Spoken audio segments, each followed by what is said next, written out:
Ladies and gentlemen, welcome to the Pro Wrestling World Talks with Dan and Mac.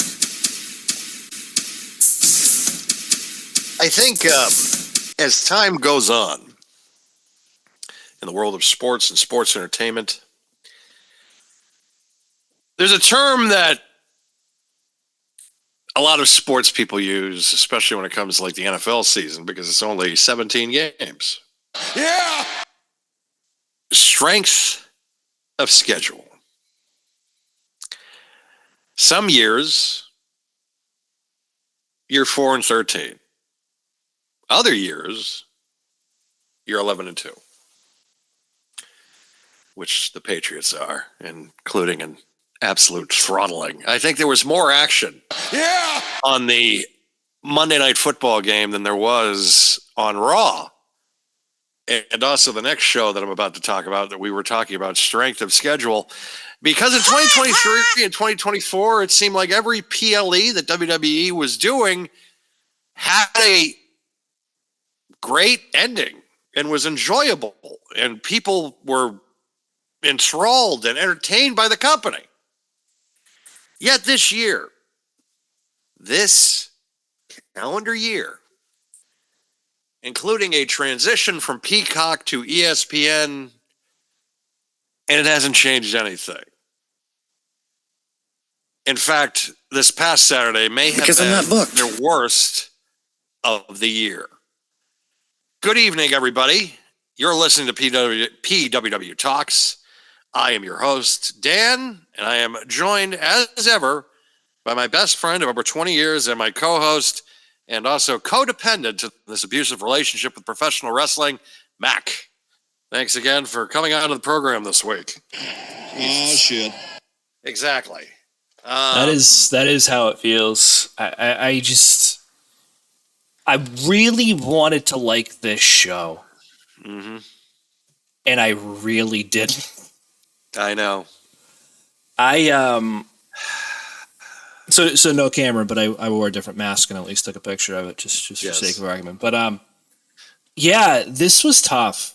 I was having a conversation with you and another person earlier. Boo ran. And I said that because I don't know how AEW came into the mix here, but I said AEW is taking too many risks, and this show specifically makes me feel that WWE is now afraid to take risks. Well, I think the risks that they have taken have been failures. That's the problem. I don't even mean that, though. I mean, just in the matches themselves. That too, but I think there was one spot per match, and that was really it. Well, even that was objectively not great. I love Io Sky, don't get me wrong, but like it's the same thing every year now. And it's like, it's not War Games until Io Sky jumps off with the trash can. It's like it's like, is this canon now? Is this like a gag every time now? It's like, we don't need that. We don't need a gag in War Games like that. That is just something we don't need, folks. Like, oh, yeah, it's War Games. She's climbing the cage with the trash can on her head. Oh, no. Like, what are we at, guys, here? Well, like, you just got to look at this company as a whole right now, your creative process and everything. And I don't know what the hell they're doing. Like, I don't think they know what they're doing is the problem. I don't think they do. That's the problem. I think that's mostly also the problem, and the fact of that they're just going through the motions, I feel like, and being, and it fine, I get it. Like, I get it. Like, you got to kind of maybe see what works a little bit.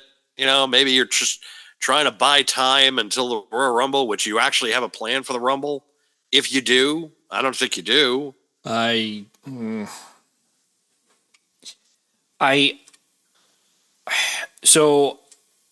hate to kind of say this because I know you're going to disagree with it for the variety of reasons that you've already mentioned in the past, whether it be on the show or not. It seems like it's full steam ahead, Braun Breaker. And if it's not him, it's Roman Reigns. By the way, his for all you people that said that his what a promo he did the other night. You're out of your fucking minds. I thought it was serviceable.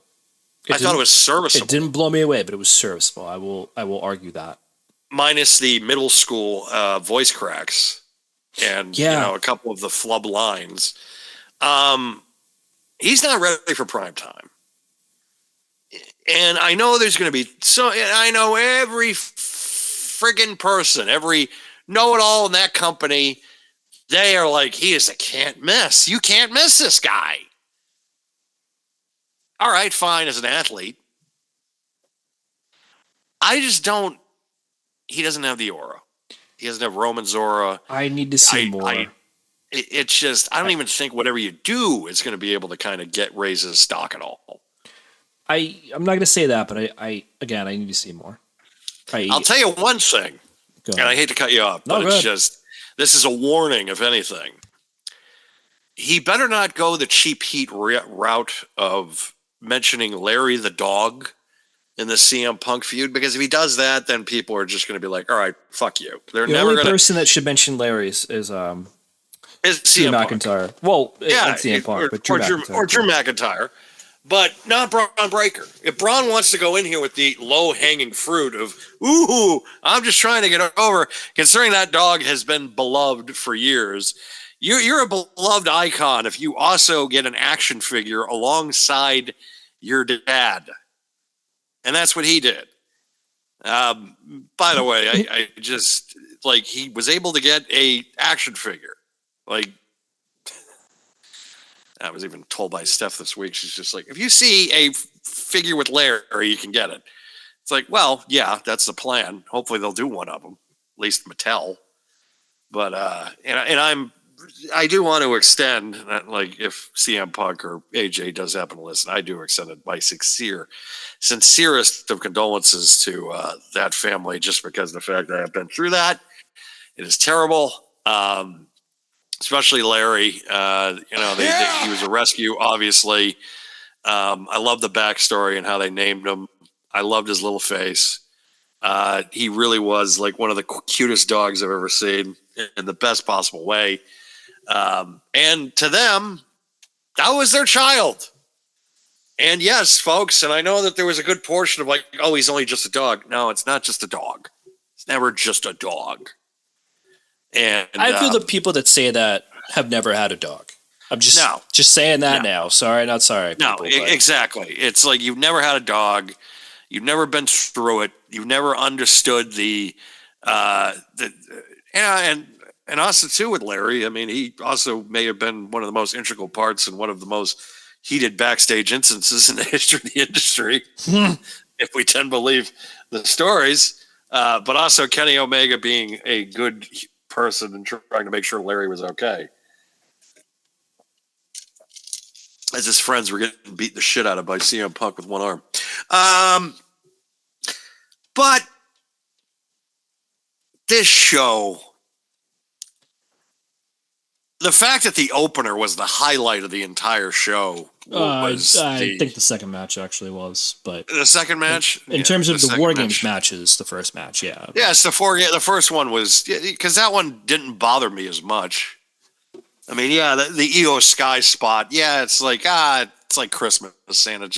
Santa comes down the chimney and Io Sky jumps off the War Games cage with a goddamn trash can on her head. Yeah, all right, just keep doing that. And I mean, I get it. You want to have like the heroes of the match. You want to have like these most valuable players in there and all that stuff. You want to, but at the same time, it's like, can't we do something freaking different here?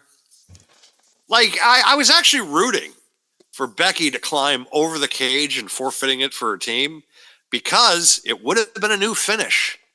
And it would have also fit that narrative of her kind of being like a chicken shit heel. And yeah, I don't. That would have, except people probably would have been pissed off about that finish. Even though if they found out what later on happened at the end of the night, I think they would have been like, wow, the women's match actually wasn't that bad. But the thing was, it wasn't, is the thing. So before we even talk about this match, let's talk about the fact that they didn't have the cages this year. No, They all had their individual they entrances. were all backstage. They were all individual entrances. A little weird. Yeah, but I also think that it's just like, well, how are we going to sell more tickets? Hey, and listen, 100%, because that stage was tiny.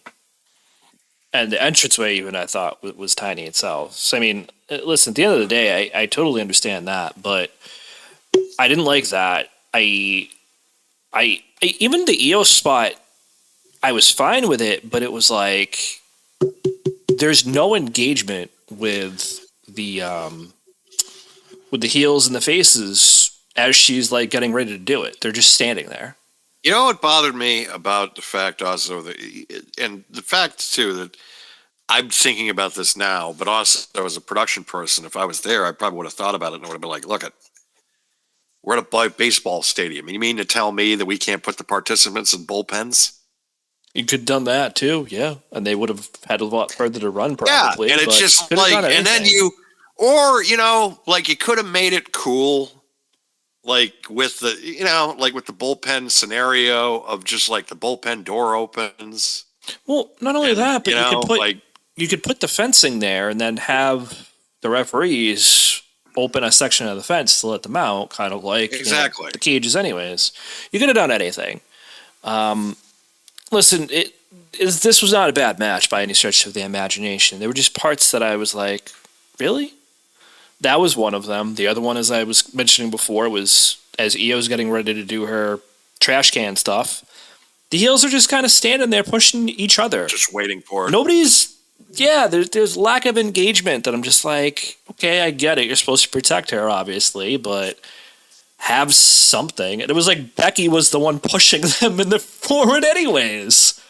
It was weird. I'm glad it ended by submission and not by a regular pinfall. That was different, at least. That was nice. Other than that, it was like, eh. A Lash Legend showcase, of course, which I figured was bound to happen. I did look at that, and I'm just like, yep, star making performance. Damn. Yeah, exactly. Yeah, I know. I'm just sitting there the whole time, and I'm just like, yeah. Like, it's just another 10 to this company. I'm just gonna say it this way. Trick Williams, congratulations, my guy. Congratulations, all I'm gonna Trick. say. Team Rhea apparently is as it is on Wikipedia. AJ Lee, Alexa Bliss, Charlotte Flair, Io Sky, and Rhea Ripley defeat Team Asuka. Apparently it was not Team Becky. Becky Lynch / Legend Nia Jax, and the Kabuki Warriors Asuka and Kairi Sane. What the hell was Nia wearing on Saturday? I don't know. Somebody said that she looked like a candy cane. I thought that was pretty funny. I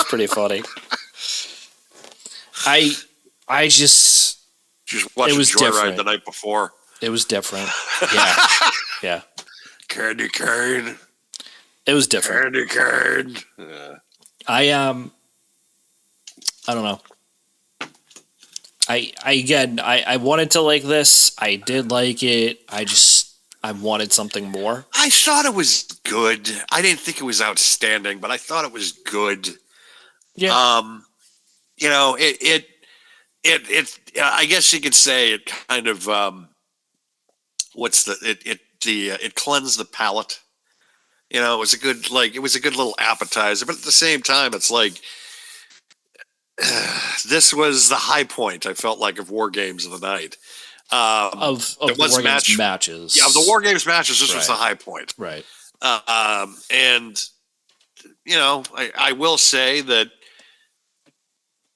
it was cool as far as like the one of the better moments too was Charlotte kind of sacrificing herself.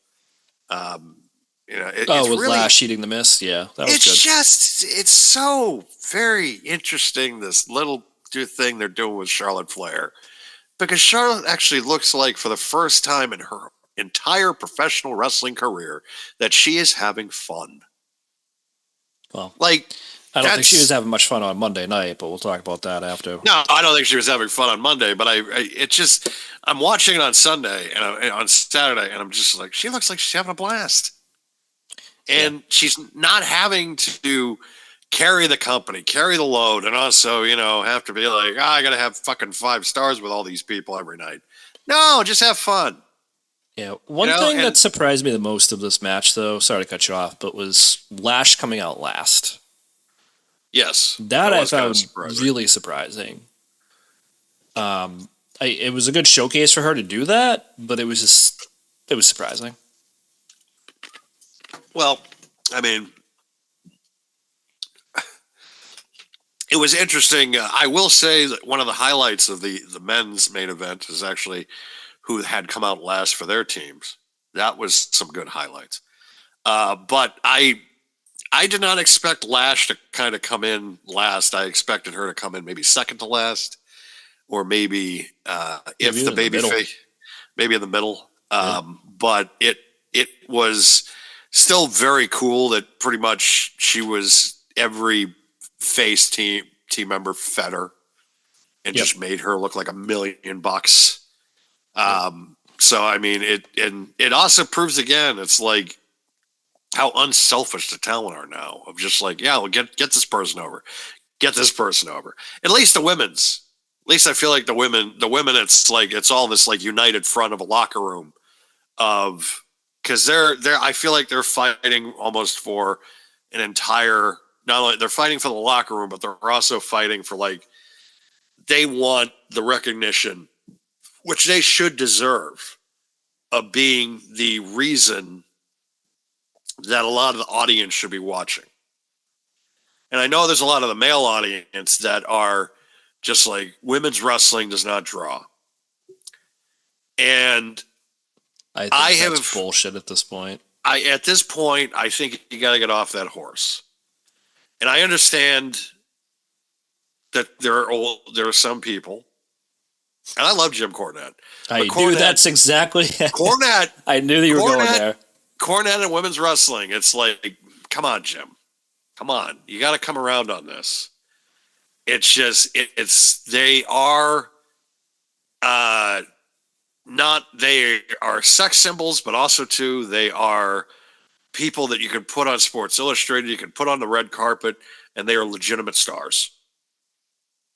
And that locker room understands that and is willing, I feel like, to make sure that the next person or the person next to them gets as over and as popular as they do.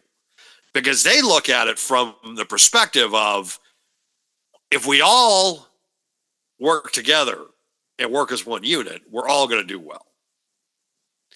And that was shown again Saturday night. And my frustrations towards the men, I will explain at the end of this during the main event. Yeah, we'll explain what we get there. We'll explain when we get there. But the narrative of women's wrestling is not a draw has got to stop, because this they proved it again on Saturday. Keep thinking it's Sunday, and that's because of the brain that has gone through my head. Wrestling pay-per-views are on Sunday. Wrestling pay-per-views on Sunday. The last 2 or 3 years, yeah, they're on Saturday. It's okay.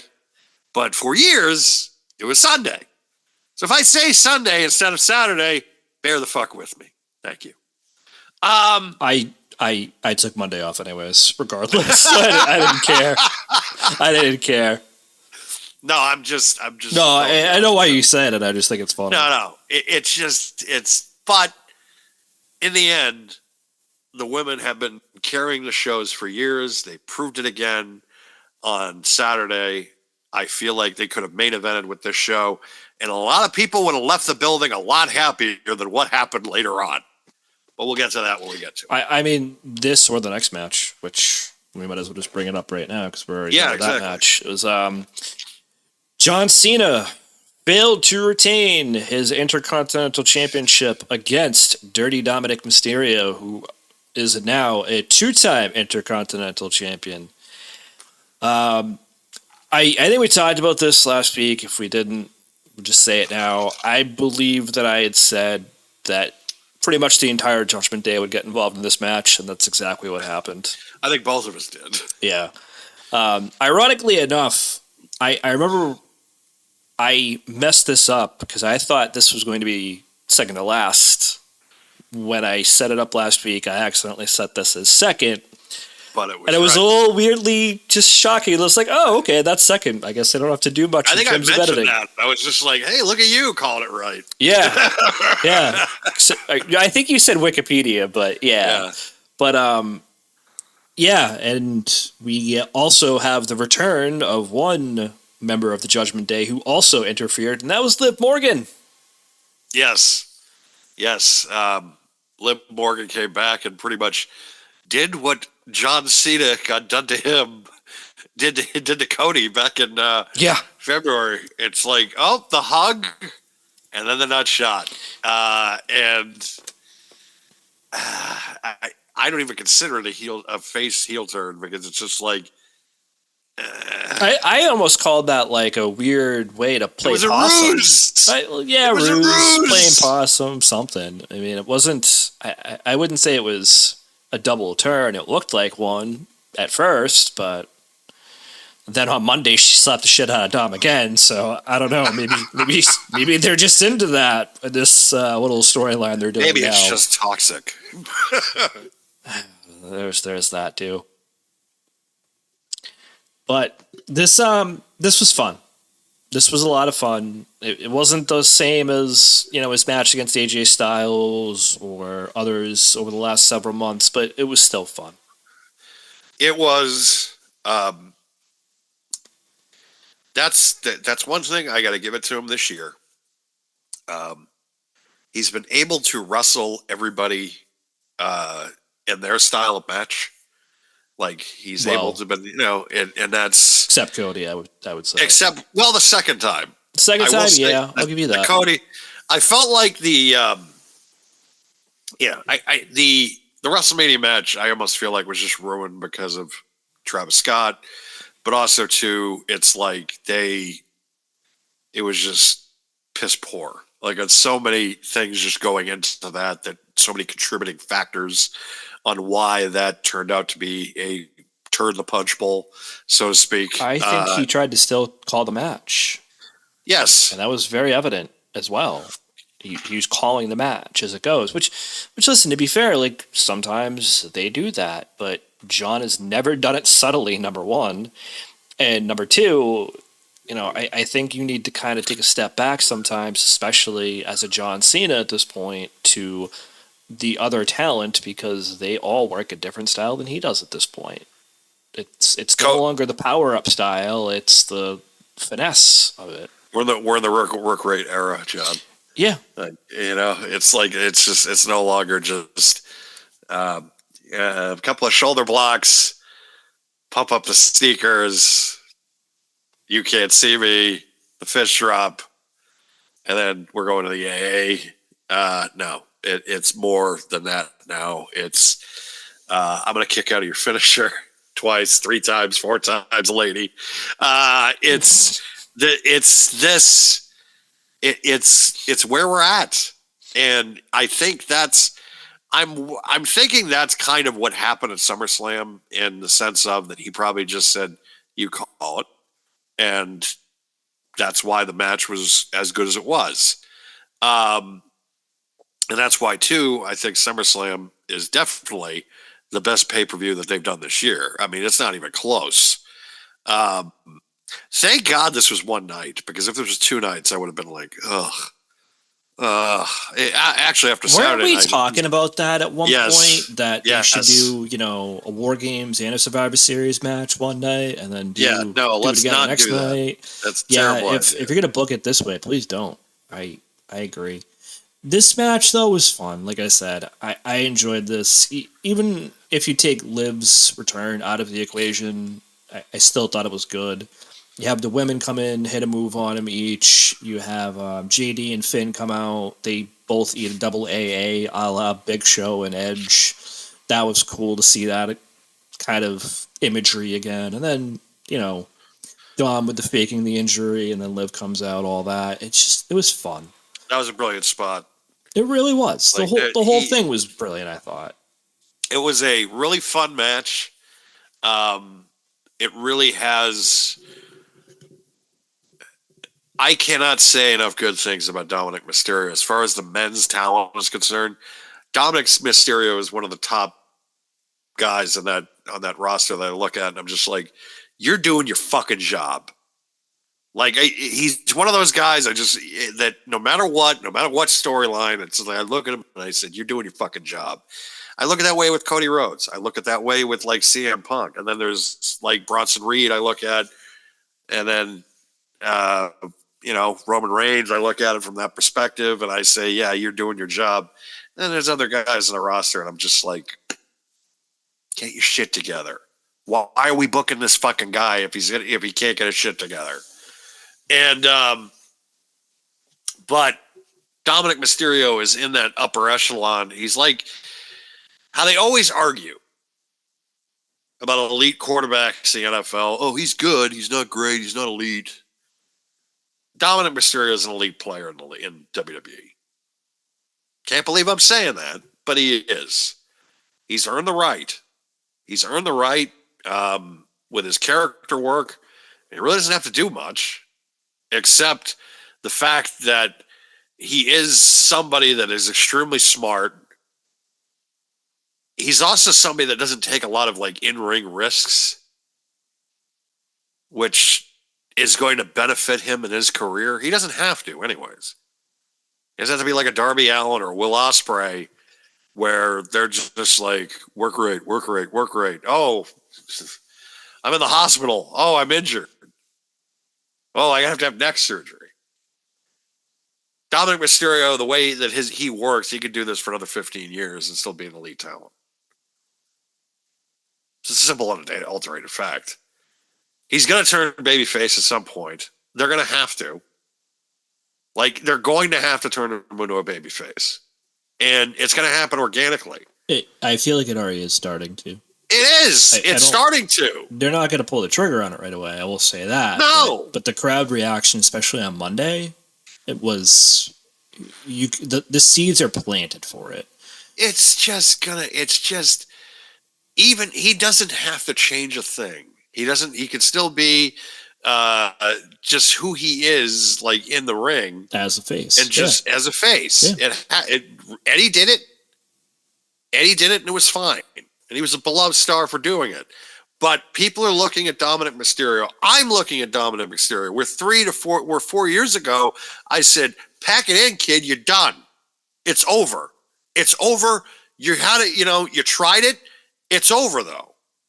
I look at this, though, and it's completely different. He was able to flip the script. He was able to change his career and make me actually think that he actually gives a shit. And now, 4 years later, they're going to turn him babyface. Not the WWE is, but the fans are. Well, that's what I'm saying. Like, it's already starting, right? Like, just that crowd reaction in general, it's already kind of started. He's not getting booed anymore. He's getting cheered. The rest of the Judgment Day is like, we might like you, but we're probably gonna boo you. Except JD, I feel like, and JD, it's a work rate thing. People JD's gained a lot of people respect. He should. He should. I think after the injury scare that he had, and then also the, and he kind of reminds me of like Buddy Roberts was in the old Fabulous Freebirds, of just somebody he's always the one getting his ass kicked. Like, he's just in the ring, like bouncing around for everybody else. And then everybody else is running around the ring doing crazy, stupid stuff. Because, Finn doesn't have to really take bumps much anymore in his career because he's getting up there in age. And then on top of that, he's really at a point where he doesn't have to take bumps. It's going to be interesting with Finn if they're going to keep him a heel or they're going to turn him eventually. I feel like Dominic will turn before Finn. But also at the same time, it's like, is Finn okay with just the spot that he's in? Because you'd have to think at some point, now that there's two world champions, and there's been two world champions now for at least 2 years, if he finally feels like, because he hasn't, we're coming in on 10 years since that Universal Championship win that he hasn't gotten back. Like he lost its title because he had to vacate it because of the shoulder injury, and he never won it back. It's almost criminal. But it's been weird with Finn because 1 minute I'm like, I think he's great, and then the next minute I'm just like, he bores the shit out of me. It's weird with Finn. But I'm also feeling like he might be getting to the point of, all right, you really want to make a main event run with this guy? I feel like it's been long enough now where it's like he can kind of get that push if he wanted to, because they gotta do something with some of these in the main event scene at least, because the guys that they have been pushing for so long are just not working.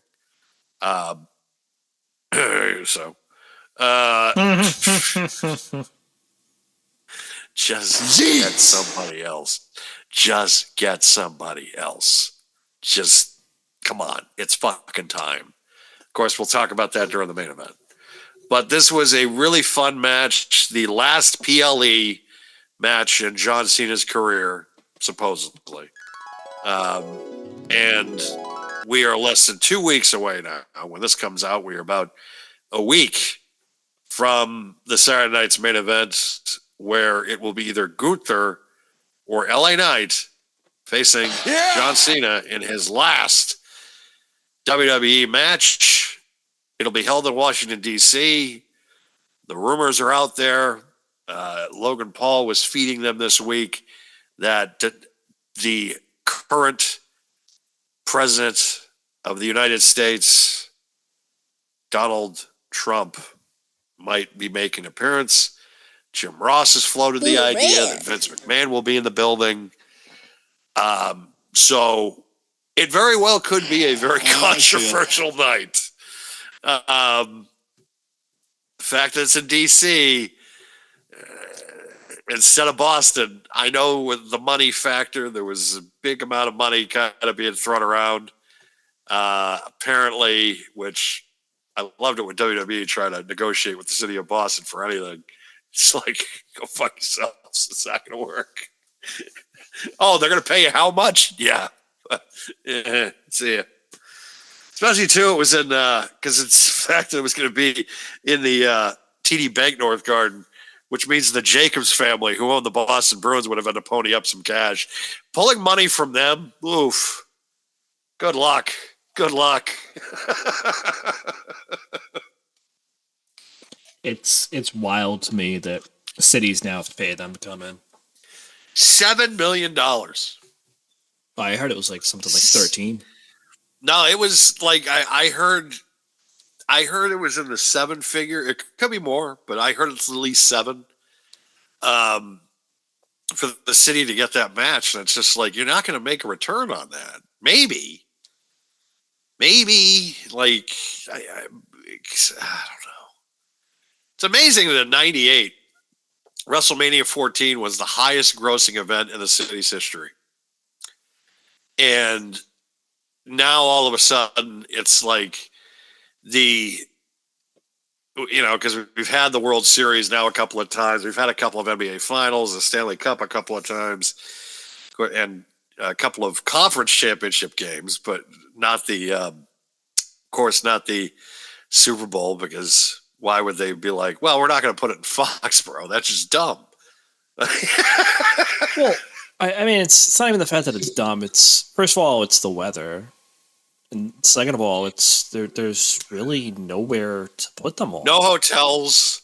So I don't, hold on. I want to say that Logan. There are hotels, but it's like not good ones. There's the one in that lot now, though. I don't remember the name of it. There's a couple down the road. That's true. And then they're not Sheratons and Hiltons. I think there is a Sheraton further down if you're heading towards like Norwood, Dedham area. Because, grew up in that area, so I know the area fairly well. Right. But, not just that area, but like the majority of it. But it's logistics too, right? Because first of all, traffic's going to suck. Second of all, outside of that one hotel that is right in that lot and maybe a couple others that are right there, what do you say? I'm not going to name the names of these places because some of them are dives, and that's not. We're not trying to do that. But the amount of distance some of these people would have to travel from their hotels, They have hourly rates. probably do, not for nothing. There's definitely like one or two down the road from the stadium going towards North Attleboro and Rhode Island and stuff that they may or may not have hourly rates. I'm just gonna float that out there, I guess, now, considering you brought it up. But anyways, It's a state of affairs. I mean, you know. it is. It is.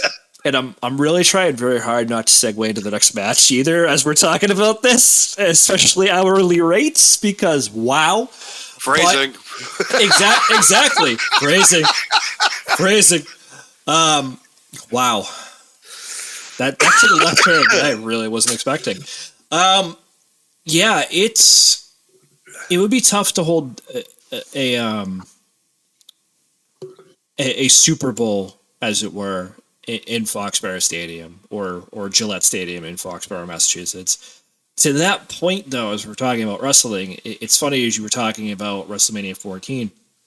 I'm like, oh, you could do SummerSlam or something at Foxborough, but you're going to run into the same issue, right? Like, where are you going to put all these people that are coming in for this event? Like, yeah, you have the hotel on site, but all these other places are going to get booked out immediately. It's not great. It's just not great. There's plenty of parking now compared to when we went years ago. Obviously, as kids and stuff, but there's just nowhere to stay. They used to hold the King of the Ring actually at the old Foxborough Stadium every year for a few years. Did they really? Yeah, I'm gonna have to look that up now. Actually, no, yeah, they used to hold the old King of the Ring tournaments at the old Foxborough Stadium back in the day. They do like 25,000. That was God, those were some lean years. Christ. Oh, that does not surprise me. Not for the company. The company was doing great. I'm just saying, like, as far as that Patriots stadium, fans? Yeah. Yes. I mean, there was the year that they did go to the Super Bowl in '86, but then it's just like, oh, we went to the Super Bowl. Like it was amazing as a kid because I would see those pennants around the house. Oh my God, they made it to a Super Bowl, and then you find out later in life the reality of the situation of what they were dealing with in that Super Bowl, and you're like, oh my God, and they scored 10 points on them.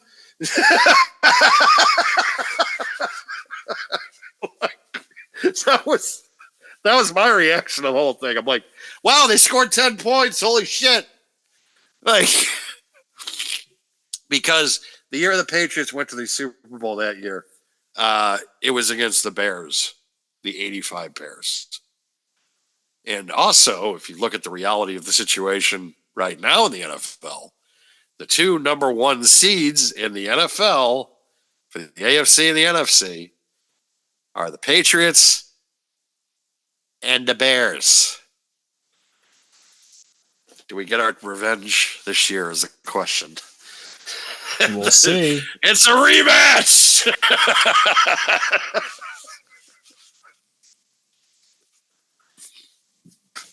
We'll see. Speaking of rematches, apparently Nikki Bella wants a rematch after she lost to Stephanie Vaquer. Yes, a 2-7 record for Nikki Bella since returning to WWE. After somehow losing the Intercontinental Championship match that she had against Becky Lynch back a few months back, which she was a babyface. Then she turned heel and immediately got a shot against Stephanie Vaquer and the Women's Championship, the World Women's Championship, and promptly lost. So, I have one question.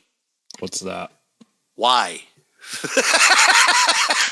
So what are we referring to? Referring to her outfit, or referring to the fact that she got this match? The fact that she got this match against Stephanie McCure, and it's just like there's nobody else in the roster that could challenge. Oh, we're just it's because it's almost like, yeah, but it's a Hall of Famer. Yeah, but she just lost to Becky Lynch like 2 months ago, and she's 2-7.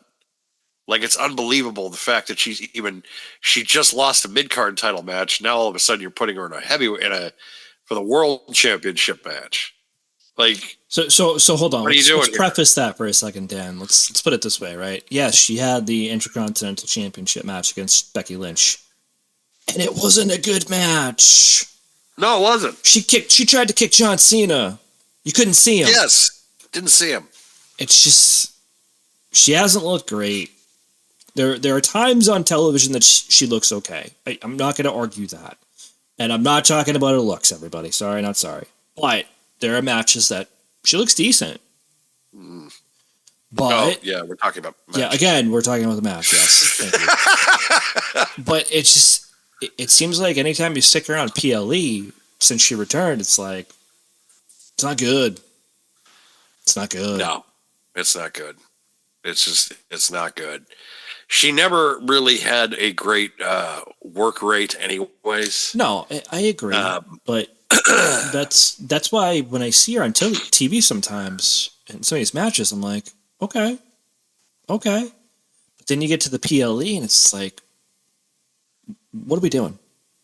And I didn't like this anyways because Stephanie Vaquer is a much different athlete than Nikki Bella. And calling Nikki Bella an athlete sometimes feels a little disingenuous. Yeah, she's still a holdover from the Divas era. That's exactly why I'm saying You it. know, which is why it's like, yeah, I understand she's a legend. Like, did she deserve a Hall of Fame induction? I mean,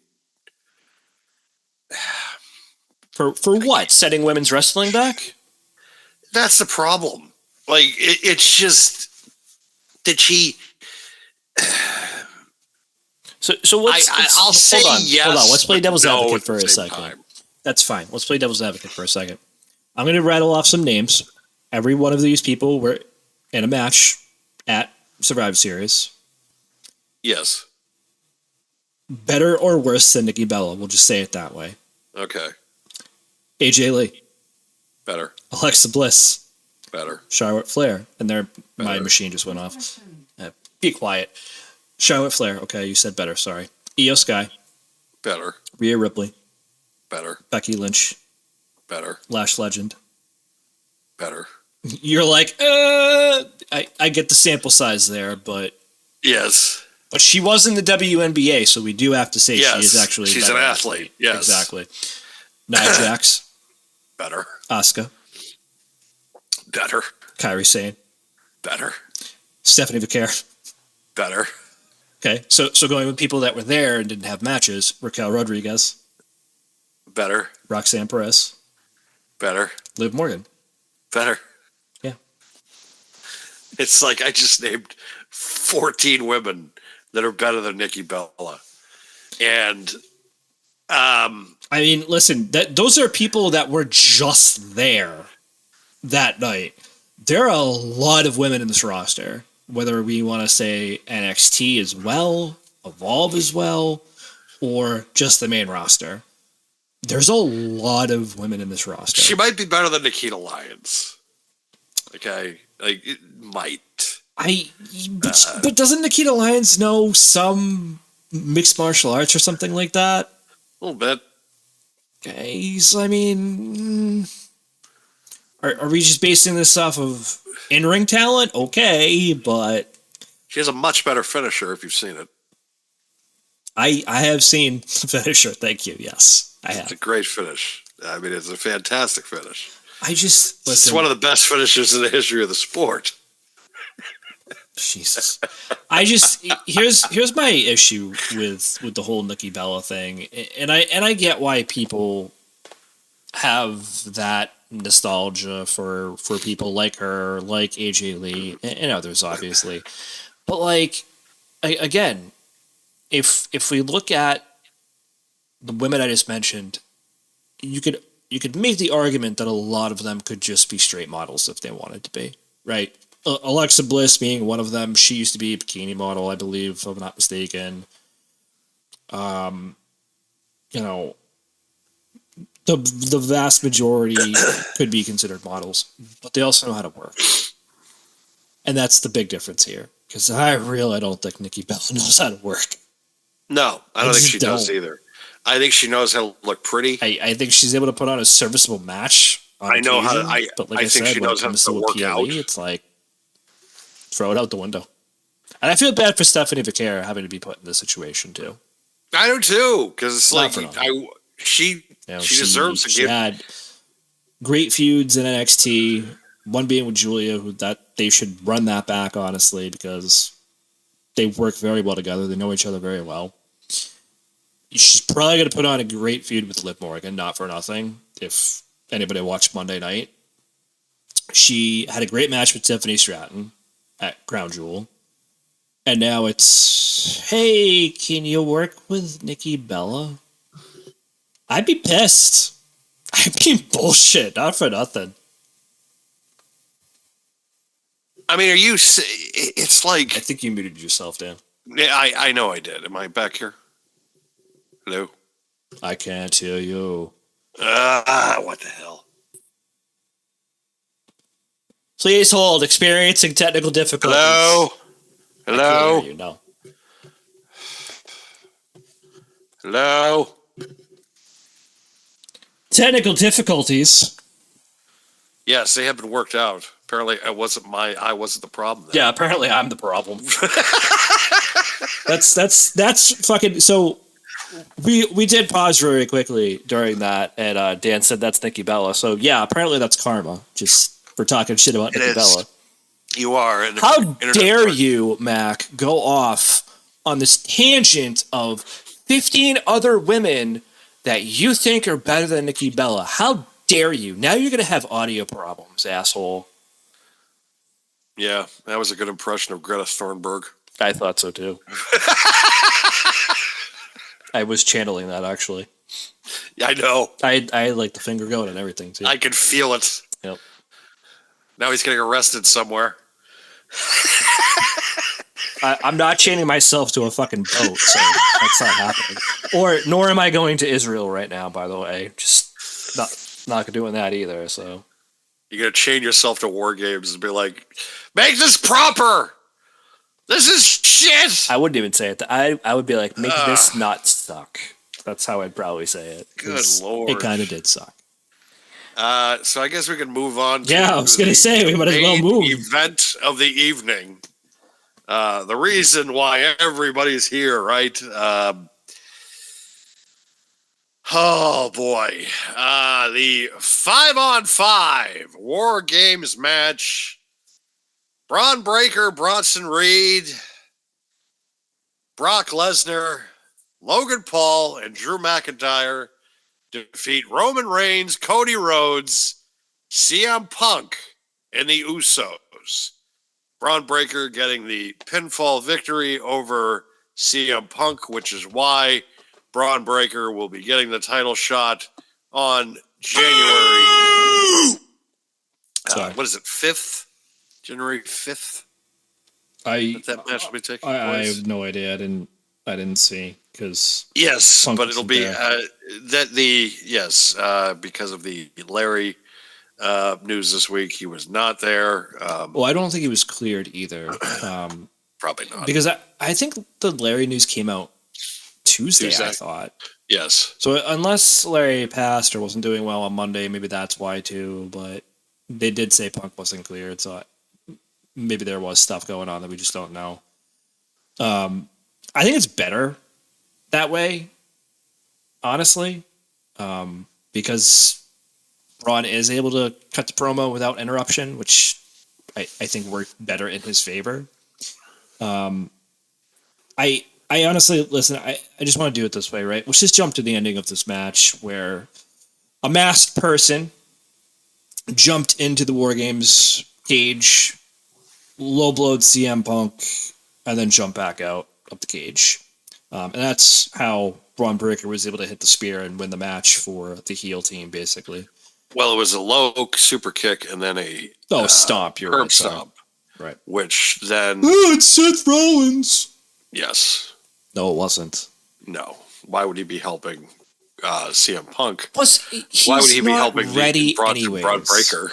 You know, Yeah, he's not ready anyways. And I know they tried to lean into this on Monday Night Raw. Like, oh, people saw Seth Rollins. It's like, yeah, but it wasn't him. no, they didn't. I heard it was Handman Adam Page, actually. I would have tried to have had someone do a buckshot lariat. Like I would have just. Can you do the buckshot? Like just to kind of throw this. I loved how. Like that became. I threw that up on Saturday just because I'm just like, come on, like of course because it was kind of like my brain being on like a lot of THC type. Vast amount of marijuana. Yeah, of course. But also just like that brain blast of like, man, that was an inside job.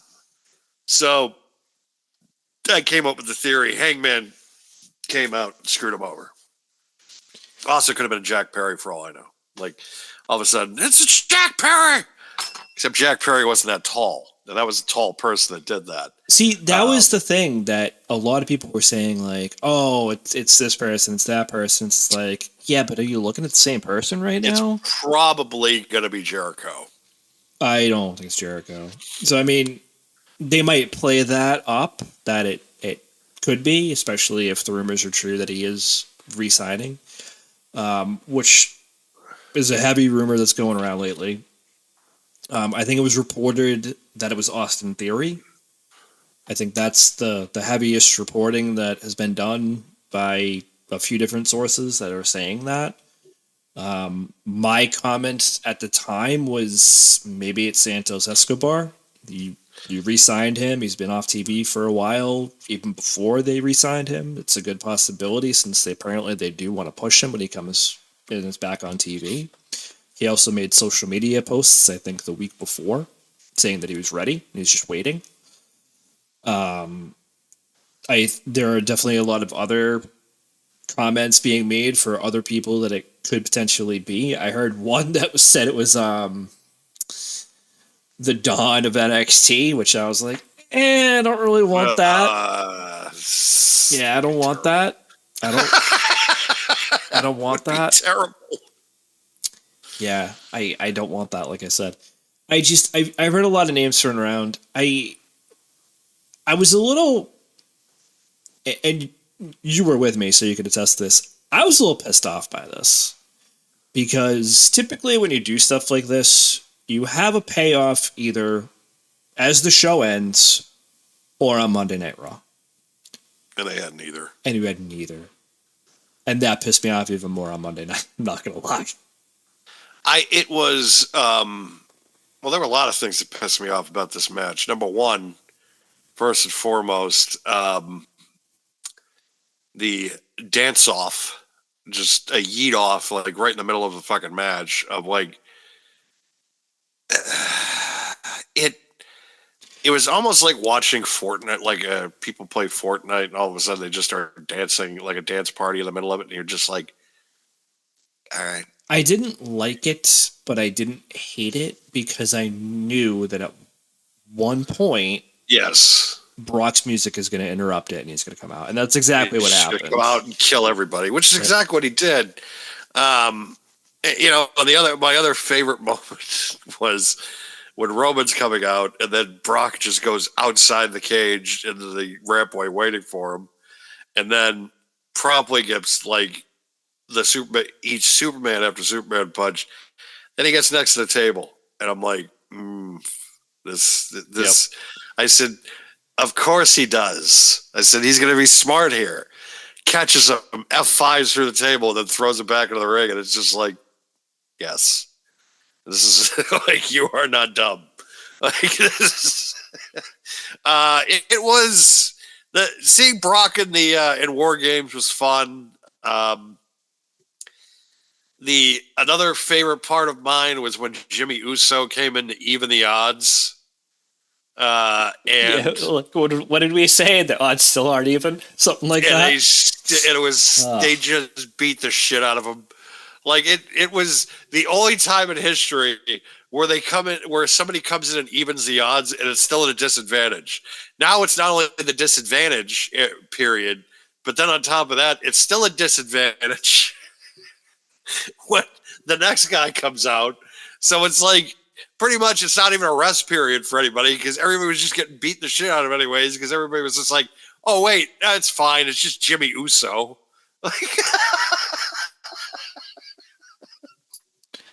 It was a weird match for me because I have to, and I think this happens with a lot of fans, especially too, but also looking at the last few years, like they've upped the ante, and then this year it was like, like you had spot after spot last year, I felt like, and this year it was like a couple spots maybe, and that was it. Drew McIntyre, I thought, was like an afterthought in this match. He had one or two segments, and that was it, I thought. Logan Paul, kind of the same. I think he had like 2 or 3, and that was it.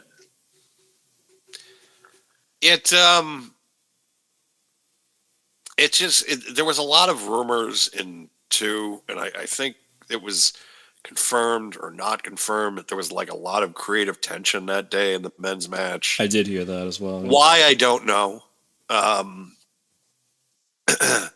But also, too, it's the frustrating part of a lot of these guys because Logan Paul,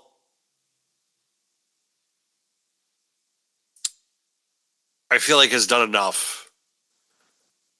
When he's there, he does his job. He's a great in-ring performer, too. Same thing with Drew McIntyre. Brock Lesnar's Brock Lesnar. You're going to get, he's going to show up and he's going to perform. Might be a little grumpy at certain points, but he's going to show up.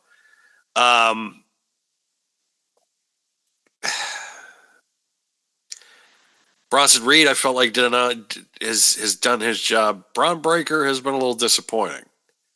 And I feel like giving him the title, especially this early on, I don't know. I don't. Maybe you put the belt on him, and then he's able to embrace it, and it'll be able to elevate him and also elevate the title. I don't know. I don't think he's ready right now. No, I don't think he is. And that's not as an athlete. It's just an all around talent, right? Like I look at it this way, right? Like I look at Gunther especially, and just before I say anything about him, I'm just gonna say that was a great match him and Solo had on Monday Night Raw.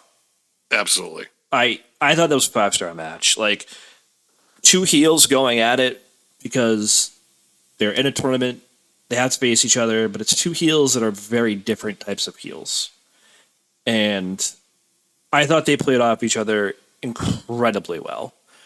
But Gunther has a little bit of everything. He's got the raw talent. He's got the mic skills. He's got the swagger. He's got the look. He's got pretty much the entire package. Whereas Ron Breaker has, I feel like, only a couple of those things. I think his promo still needs work. He needs to figure out why his voice keeps cracking. Maybe something needs to keep happening there. I don't know. But the promo he cut about CM Punk wasn't awful, but it wasn't great either. No. And I think the shock value was the fact that he cut it, period. I think that was it. Everybody just blowing their load over it on Monday night and Tuesday. I'm just like, it wasn't even that, I give it a 6. Decent. I give it a 7. It was decent. Maybe a 7. I wouldn't. It wasn't groundbreaking. There were still flaws in it. The voice cracking thing, and then too of just there were a cute couple of flubs that were noticeable. It wasn't. And to me, it's just. I look at Braun Breaker, and I look at a guy that's one incident or one leaked message away from his whole career going up. You know, One leaked message of him saying something that he shouldn't, some private conversation that'll ruin his whole career. I feel like Braun Breaker is in that category of just someone that he has done or said something so dumb that's going to derail his push or derail his career. I sense it. it would be part I of the course sense for it that with family. him. I know, but it's like he looks like someone that would be that fucking stupid that would just get himself involved into a situation that could tear himself down and the company because he's going to be the top guy. And it's not something I don't think anybody, it's because I look at Braun Breaker and I just see a guy that literally probably beat the shit out of half the people that wasn't a jock in high school. I also see a guy that this was not his first forte into life. He wanted to be a football player or just a professional bully someplace else and not be in professional wrestling. He's an athlete that could probably want to be in the NFL or doing something like that. It didn't work for him. So now it's like, well, daddy's a name. I'll just bank myself off that. That's what I see him as. I don't see him as someone that is going to be able to evolve as like a top guy that's going to carry, it's just, again. I'm not going to say he can't evolve. I think he could. It's just, I don't think it's happening right now. And I'm not going to blame just him for that because I don't think it's all him. I think they're pushing him a little bit too fast, a little bit too much. And I don't think that his push, whether it be as a number one contender, as a potential world champion, or as intercontinental championship run, you then kind of gap that with whatever the heck this run was with Seth Rollins and Bronson Reed and now Logan Paul.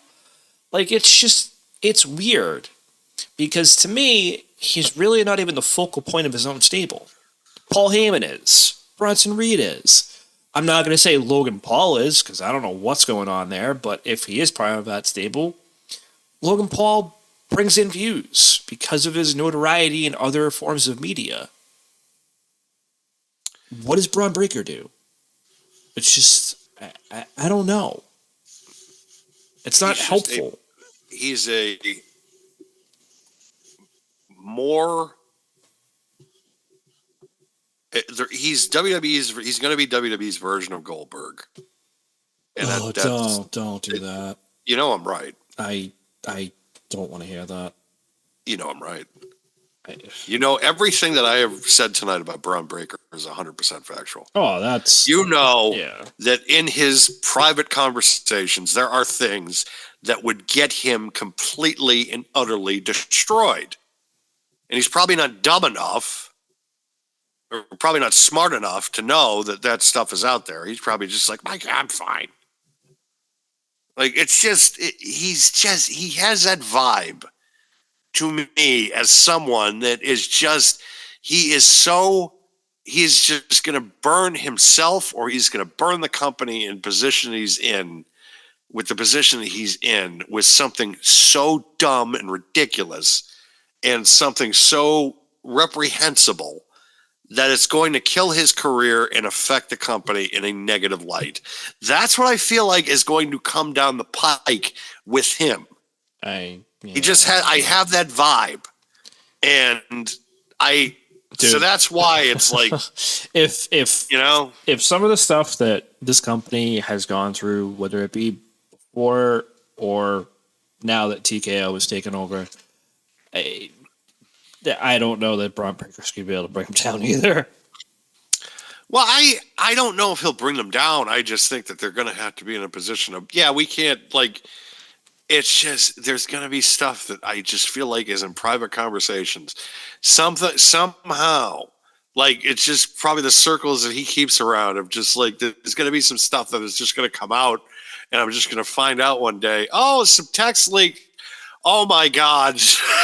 His career is over. I mean, that's fair. I have that vibe from him. Like I can't put my faith in him to be the leader of the company, because I feel like one day I'm just going to wake up and there's going to be some texts from that he's going to be involved in that's going to blow everything up. And I feel like that trigger is not going to come out until he either gets in, like, he's either at the cusp or he becomes champion. Oh, I think he's at the cusp right now. That's the thing. That's the thing. He's with Izzy Dame. He was with Cora Jade. Those two especially could probably do the most damage. Izzy Dame's still with him, so I don't think she will. But Cora Jade, I don't know. I feel like she's a little bit of a loose cannon. So maybe sub to OnlyFans there, Braun Breaker. I don't know what to tell you. Yeah, it's just like you wonder if she'll, because too of how she got released from the company. After she's, including myself, was just thinking to myself, I think she'll have a decent, like, she's gonna have a decent future. And then all of a sudden, it's like, oh, and her and Braun break up. Then there's the issues that. This was well after that they broke up to when she got released, though. She had injury issues since then, too. But there are other things that did go on that were discussed by her. And not in a negative light towards him, but is she just not saying that? Or was there really no negativity? Maybe that's something that we end up finding out later. Because we don't know. We don't know what we don't know. We know what we know. And that falls squarely in the realm of we have no idea. So, I mean, who's to say? But she has talked about things in other aspects that she probably shouldn't have. And so have other talent that have gotten released from the company. So who's to say? Who is to say at this point? But I don't know. Just a hunch, folks. They have to right the ship at this point. You hear it here first. If they put the strap on Braun Breaker, or if they put a major championship or main event push for Braun Breaker, do not be surprised one day if you wake up and you find out that there's something bad in a text or something that Braun Breaker said privately about somebody or some group or something that is going to rub people the wrong way and probably get him canceled. And I just have a hunch. He looks like a guy that would say something horrible in private message and that got leaked. He does. He just has, I have that vibe with him. And that's not somebody I can trust in a top spot. Just can't do it. I mean, I have no idea. It's tough, right? Because I've seen him do other things and he seems completely chill. It's sometimes what you see on TV is not the same, right? We've had that conversation before, anyways, about multiple other talents that like Dom is not the way he is on TV when he's out in public. He's very nice to the kids, to all the fans. He's married. He has a wife. He's never with Rhea Ripley, never with Liv Morgan, never with Roxanne Perez, at least that any of us know about. I mean, he's a very chill dude. He's willing to talk about a lot of different things that you would probably not expect him to talk about. So, I mean, the one thing I say here and why I bring up Dom is if you want to put the belt on somebody, put it on Dom. Put it on Dom. I feel like Dom is a representative. He is not only a magnificent heel on camera, but he's also like, you see him with kids and it's just like, he's making these kids' day. Like he's like, these kids are going to have a moment for the rest of their lives. And he's going to have fans for the rest of their lives too with this thing, because he makes them feel important and he also gets it too. Like he doesn't feel like a star. That's where I look at Braun Breaker. It's like I feel like what I talked about, which I don't think it's slander. I just think I look at him, which people probably look at that and just like, oh, you're saying that he just looks like somebody that would just say something stupid and would just get him in a lot of trouble. Right. And that's the vibe I get from him. And also, too, it's just, I look at his family. And I look at what. Well, that's why I said it earlier. Par for the course for the family, you know. Not so much Scott. Scott said some dumb. Yeah, like the thing with Scott is that he said some dumb shit, but also too, it's like I look at like what Bret Hart says, and it's just like they kind of have almost like the same kind of mentality of just like, it's almost kind of keeps your name in the headlines. Where I look at Rick's instances, and I'm just like, oh, okay. Where Scott, it's almost kind of funny. In a way. Where Rick, it's like, that's not funny. That's actually kind of fucked up. But it's kind of the vibe I get. The kind of like, and that's it, maybe like a hunch, you can call it. And somebody could tell me he wouldn't say that. He's a really nice guy. Like I talk to him all the time, and okay, I believe you. And then at that point, I would probably come out and be like, "Yeah, all right." It's just because whenever somebody is a main talent, that it's can't miss, right? It's always this top person that they're just like, this is a can't miss prospect and all that stuff. Like I felt that way, like Velveteen Dream for a little bit. I was just like, yeah, but then it's just like, after a while, it's like something just grows in you. Where you're just like, I don't know if it's, it's just in the back of your mind. And then all of a sudden some bad stuff starts to happen. And for some odd reason, like and it's the same thing with like Kennedy, where I was like, yeah, I want Kennedy to do this. And then it's just like, you find stuff out. And then you start to put pieces together here and there. And then you realize other stuff of just like, oh shit, he comes back in his first night. He almost like he fucks up Randy Orton's shoulder, where he's already got problems with his shoulders. He just was out for like a year because that makes sense. Like it's just little stuff that you just start putting together and realizing, oh shit, like there's a reason for this. There's a reason for that. There's a reason, or you just have a hunch and on a talent or something. You just get some certain vibe from it. I don't know if I'd want Braun Breaker to be the face of my company.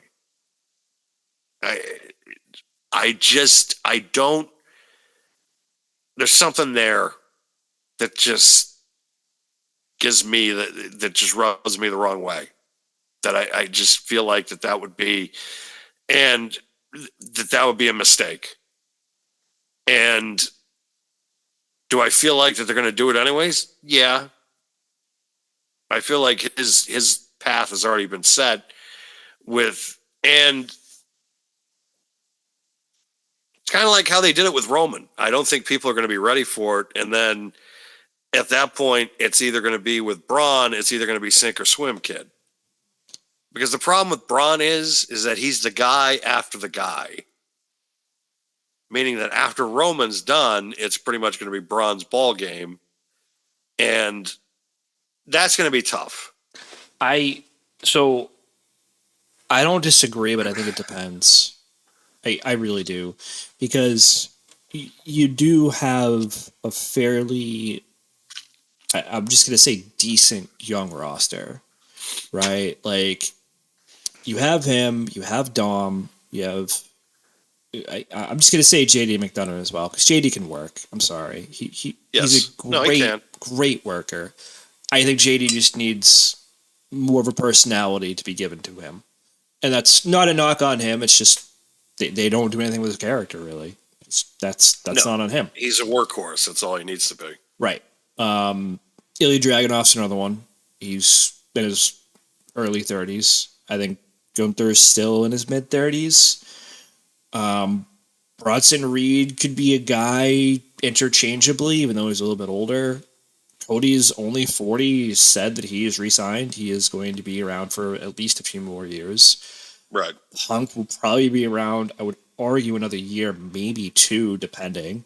Still have one more year of AJ Styles.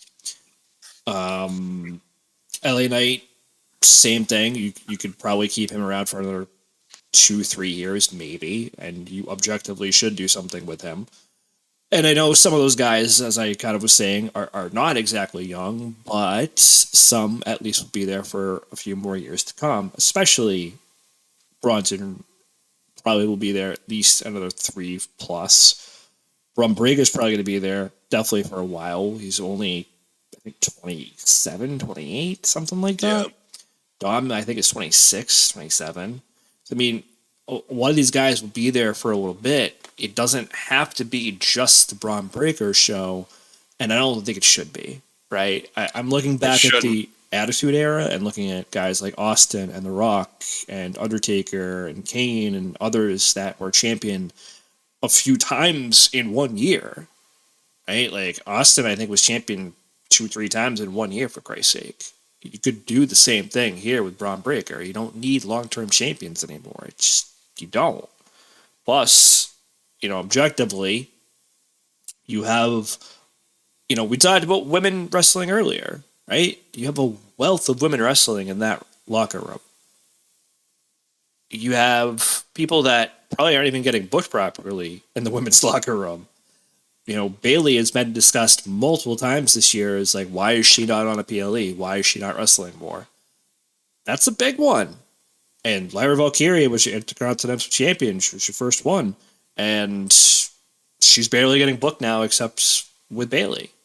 So, I mean, there's definitely scenarios here to say XYZ could be the future of this company.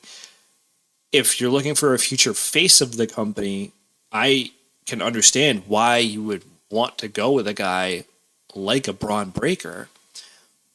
But we didn't really talk about this too much, but I don't need a yelling promo. I don't need that. I don't need him barking for like 3 minutes. I don't need that. It doesn't do anything for me. Finesse me a little bit. Show me you give a shit. Don't just yell into the microphone for 2 to 3 minutes. What's the point? Bron Breakker sounds and looks like a UFC reject. That is a fancy way of saying meathead, yes. Yeah, he does. He looks and sounds like a fucking reject from UFC. And it's like, again, yeah, it's like, because we're in the work rate era. There's guys that could pull it off, right? There's guys like, Gunther obviously could pull it off. And then there's like Alex Hammerstone and things like that. I think that they could pull it off. Like a Wardlow can also pull it off. I look at Bron Breakker and I'm just like, I don't think you can do it. Just sign MJF already. Just sign MJF. Just please. Sign MJF. You're right. Yeah, but they go with these guys all the time and they fall in love with them. It's like Triple H is falling in love with this guy, like Vince did because of the look. He matches the look. Like he doesn't have Brock. He doesn't have Brock's mystique. He doesn't have Hogan's mystique. He doesn't have Warrior's mystique. He doesn't even have Cena's mystique. Not that Cena, in my opinion, had much of a mystique, but at the same time, he has more of a fucking mystique than most compared to this guy. Like, it's like, again, I look at Bron Breakker, it's the Nikki Bella thing. It's like, how many guys in the company do I feel like are better? We could go into that match, right, at War Games, but at least some of the participants in that match, it's like, yeah, he's better than Jey Uso. Yeah, he's better than Jimmy. You know, it's That I'll give hilarious. him. That's hilarious because that's actually what I was thinking of too. When you started to say that, I'm like, okay, so let's run down who is better than Braun Breaker, Dominic Mysterio, John Cena, and then you look at the men's War Games match: Bronson Reed, Logan Paul, Drew McIntyre, Brock Lesnar, CM Punk, Cody Rhodes, Jay and Jimmy, Roman Reigns, and it's like maybe there's one guy on that entire list that he might be better than. Jey Uso sucks so bad, he makes Draymond Green look talented. You know how hard that is? Fourth best player on the Warriors, just saying. Exactly. But at the same time, like, he was the ninth best guy in that match. It was 9A and 9B. Jimmy and Jey Uso in the fucking War Games. I would have put him at maybe 7. Yeah. I'd put him at 7. Because 7? Jay and Who's Jay. better? You out of the 10 guys, who's better than Jimmy and Jey Uso? It's No, 9A, no. 9B. I'm saying that Braun Breaker? Braun Breaker was 7. Yeah. Who's he ahead of besides Probably Uso? Logan Paul. I You would maybe say 7A, 7B for that one. Put him at 7. At least with Logan, he gets a response. Yeah, I guess. The only time that Breaker gets a response That's when he's running the ropes for the spear. That's it. Like, when he comes out, like when he came out at War Games, I was just like, they're not going crazy. Like, it's not like he's gonna, like, they're not going crazy.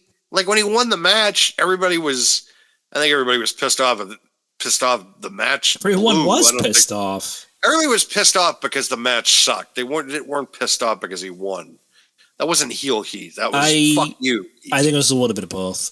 I'm not going to lie to you. I think it was a little bit of both. I think people do like him. They give him the dog woofing stuff, the dog barking stuff, whatever you want to call it.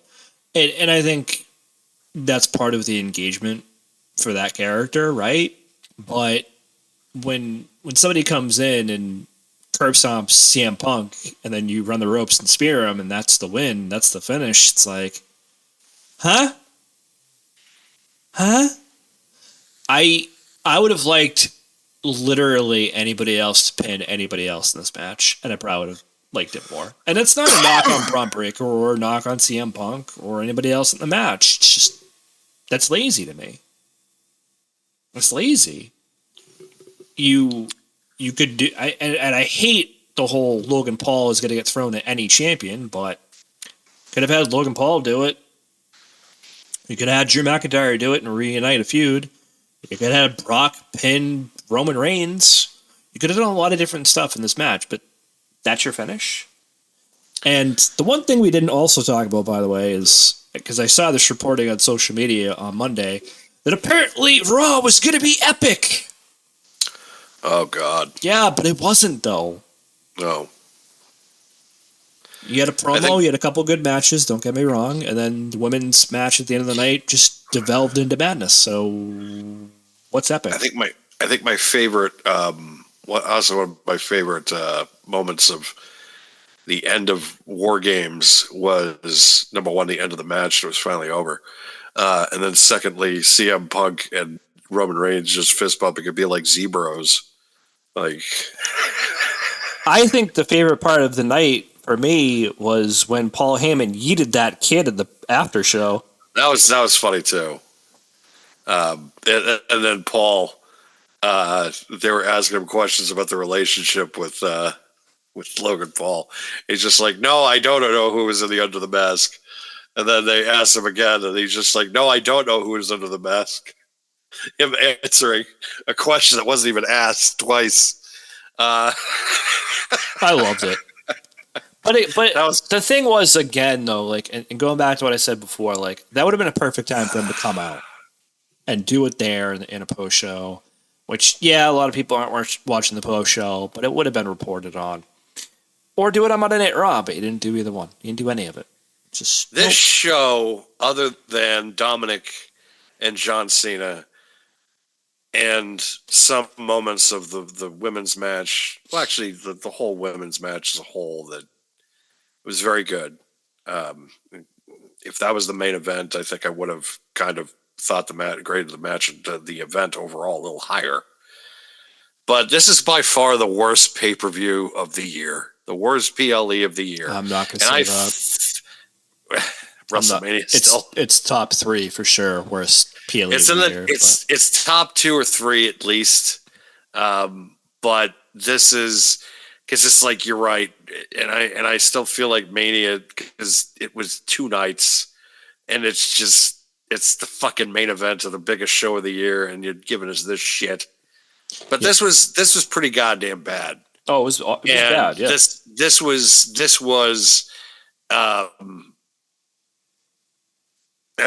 it was completely preventable, which is every single one of their shows this year was completely preventable from being a shit show. But they were shit shows. And I knew this was going to be a shit show from the get-go. But that's the sad part, right? Because Stephanie and Nikki did the best they could. I think Stephanie Vaquer is phenomenal in the ring. Nikki Bella is just not. You have limited resources there. Dom and John, I was always going to like this match, I felt like, because let's be real, John was not going to carry the Intercontinental title into Saturday Night Main Event. It just wasn't going to happen. no. The women's match, I felt could have been better, but it wasn't bad either. Part of why I didn't really enjoy it was like, you just knew this was building to this, right? And I felt partially that there was no real definitive ending to it. And they proved that on Monday Night Raw. They 100% proved that, because they had 2 segments and it just ended in complete abject madness. And then the men's match, I'm not going to lie, felt thrown together. I already made my grapes clear about having 2 world champions on the same team not defending their titles. Then you're throwing in the Usos and Roman Reigns for like, what? Against the Vision, Logan Paul, Drew McIntyre, and Brock Lesnar. I had a feeling that team, the heel team, was going to win this match, and that's what happened. But man, did I hate how they actually got there. And again, you don't really finish anything, because now you're going to do objectively probably one of the worst things you can do, and it's strap a rocket to Braun Breaker to take on CM Punk for the World Championship. I don't want that. I don't want that. I don't know many people that do want that, to be honest, after having this conversation as long as we have been. And then you tease this whole tension between Cody and Roman. It's like, come on, guys. What are we really doing? Back. Which, hey, I'm fine with that. Which I'm fine with. And they probably, I think TKO is pretty much just like, we got to put the belt back on Roman. I don't think it's a knock on Cody. I just feel like that they are trying to, if he's making as much as he is, they need to put the belt back on him. I just don't know how much longer he's going to be around. That's the only thing. Exactly, too. And it's just like, but at the same time, it's like, if you're going to have him, put the belt on him. Like, because interest will go up. And 2, you can start the Cody heel run. It is going to suck if he's going to be losing 2 WrestleManias in a row. Which, I mean, to be fair, he did technically lose 2 in a row before he won that year. That's true. Because he lost on night 1, then he won on night 2. So that is very, technically very true. Very true. Here's the thing, too, that I think that people need to kind of, so to speak, understand about 2026 coming up. And if the Royal Rumble is better, and if the Elimination Chamber is better, then I will kind of write this year off, maybe. And if WrestleMania is better, I will then think about writing this year off because of the John Cena retirement tour, which I knew and I warned people was going to have an effect on booking because, again, you're booking for a short-term run and your long-term game is going to take a shit for the next year because your focus now completely is going to be on this. And that might be the case. Time will tell. Of course, coming into next week, in 2 weeks, I'm going to have to try to eulogize the career of John Cena. I'm already starting to think about that. I'm already starting to think about how I am going to try to say positive things about the wrestler. I can say a lot of positive things about the man, the wrestler. It's been very hard for 23 years of him being in WWE of me to kind of think of positives. I'm going to try to. I'm also going to try to be and try to give a lot of my reasoning on why that I hold. It's just hard having to hear every week and knowing and what I know about the industry and the time that I've spent watching it, studying it, reading. I've probably read more books and kind of information on the industry as a whole than most people have read books in their lifetime. And the fact of the matter is that I look at, I have to somehow eulogize his career in a few weeks. And I'm having a lot of mixed emotions in doing that because there was a long time that I just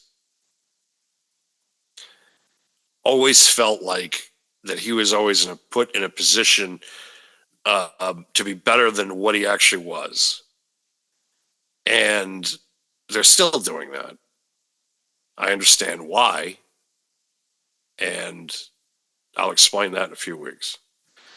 But it's a really interesting time because we have a company right now that is financially doing the best I feel like they have ever done. But creatively, they're just like in an impasse. Is it going to improve when Cena's gone? I think it will. Time will tell, though. Because I don't think it's just that, though, Dan. I'm sorry to cut you off, but it needs to be said, like, yeah, for some of those things, 100% it is John Cena, right? Like, when he won at WrestleMania and carried it into SummerSlam, yeah, 100% that was John Cena. But I think if we just take this men's War Games match as itself, that has nothing to do with him. He was not involved in that. He was involved in the match with Dominic. So I think it's, yes, partially something where some of the booking decisions were made with John in mind and with his best interest in mind for his last few matches. You can't say that for this match. You just can't.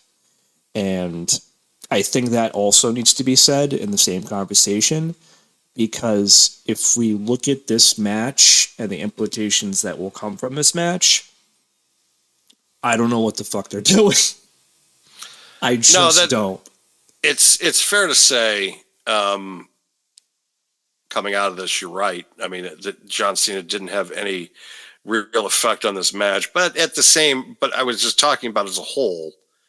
Oh, I know. feel like Yeah, a yeah, lot yeah. of the creative impasse that they have done, that'll be the excuse. And I'm willing to give them a pass somewhat on it. Not for this match. This match was.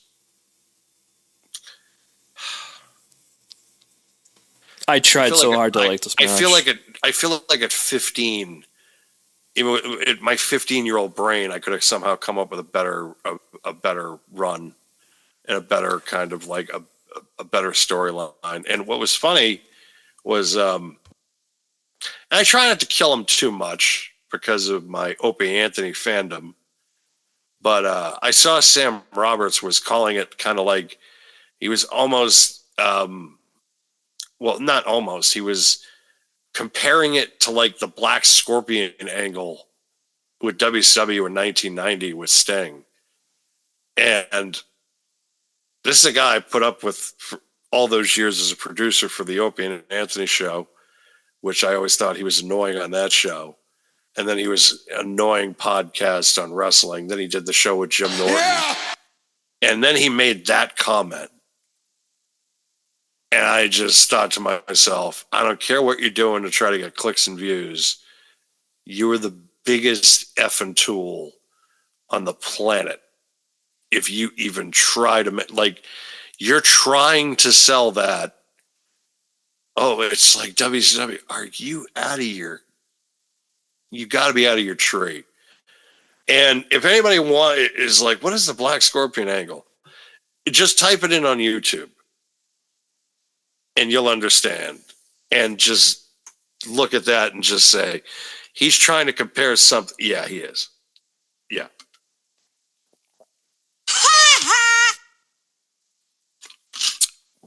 Because that's something you want to be comparing.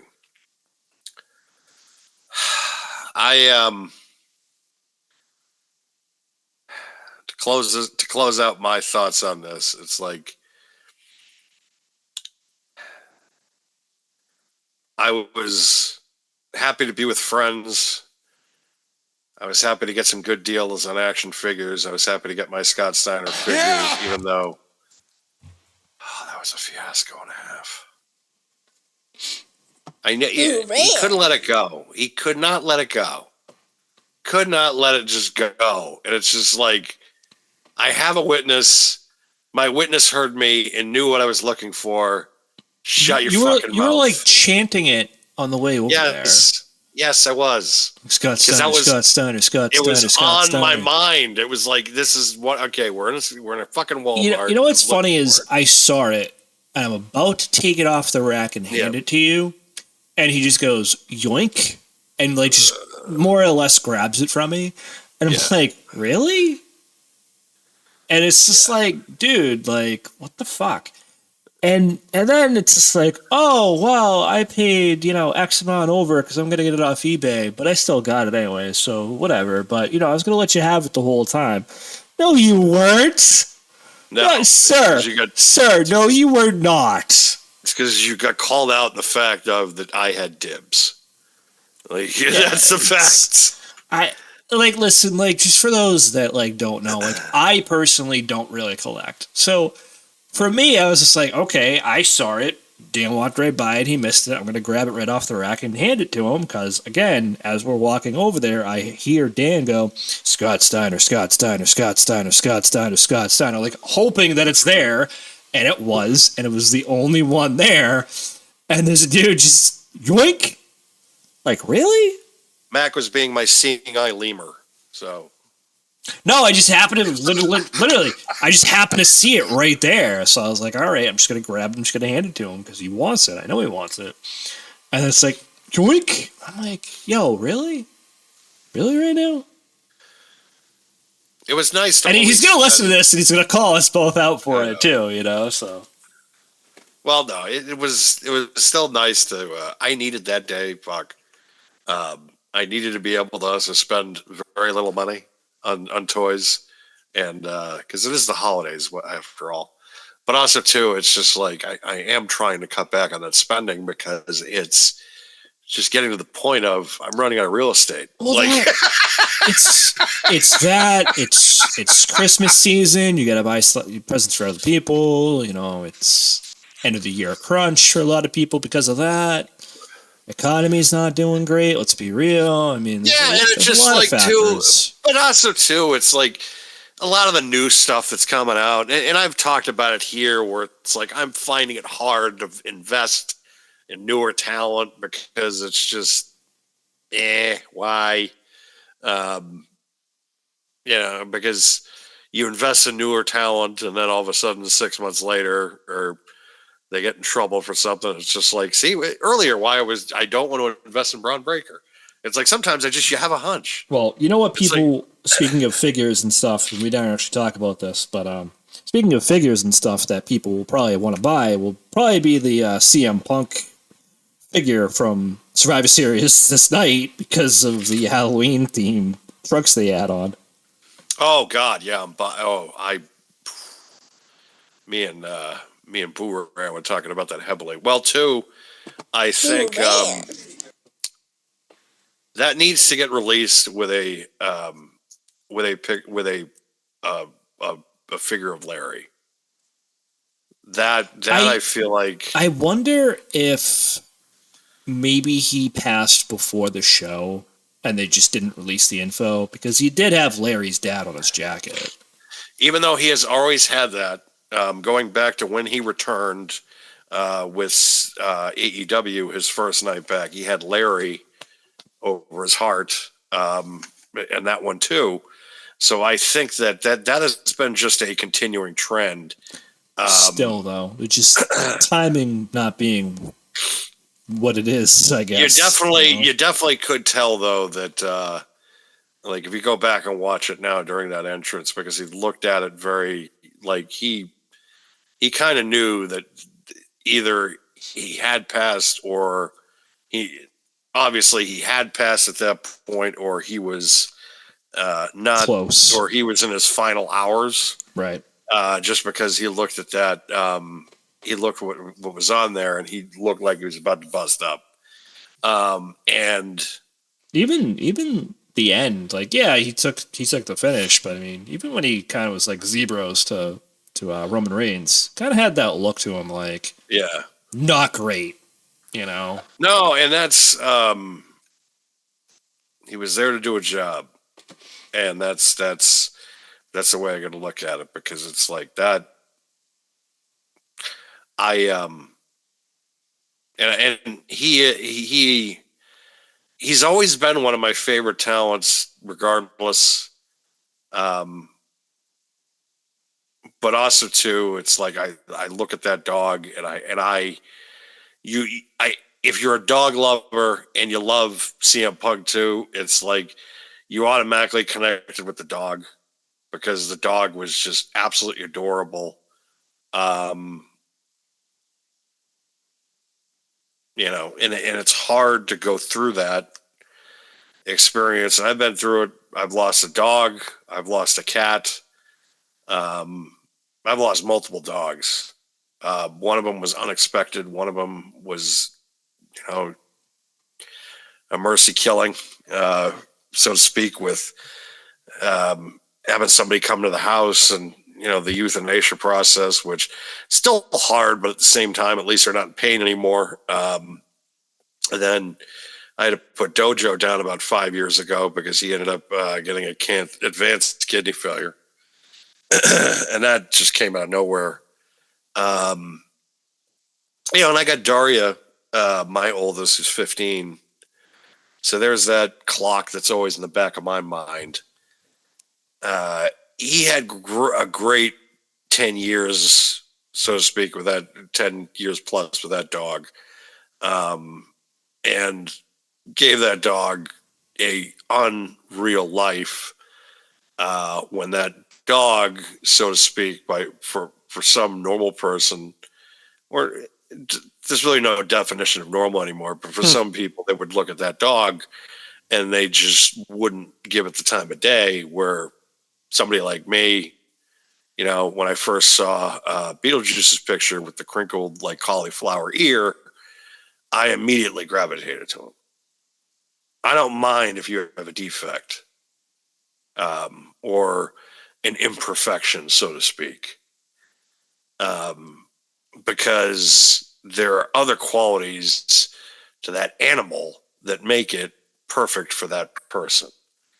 So that's the way I looked at Larry. That's the way I look at my cat, Beetlejuice. That's the way I look at Daria, because she has like a shorter little nubby tail. And, you know, dogs, cats, pets, wherever you are, they are always perfect to the eye of the beholder. Some people could look at that and be like, I don't want that because of this reason. If there was a cat that was blind, I would take them. If there was a cat that had like a missing limb, I would take them. The only one I don't think I could do is if I had to help them use the restroom. It's like, or like a diaper. And it's like, it's going to be a little hard. But I definitely think if it's like, if it's missing a limb or like an ear, it's like, whatever. That's fine.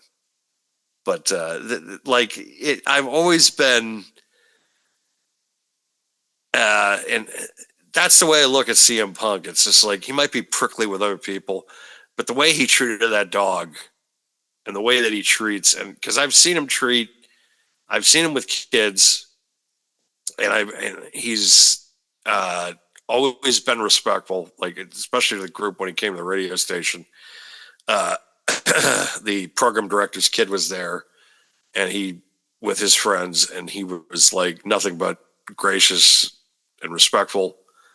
So he's always been great to kids. He's always been great, especially to Larry and animals in general. So that's always been somebody, a person, so to speak, that I've always had respect for. So what if he got in a fight with Jack Perry and the Young Bucks about some bullshit in AEW?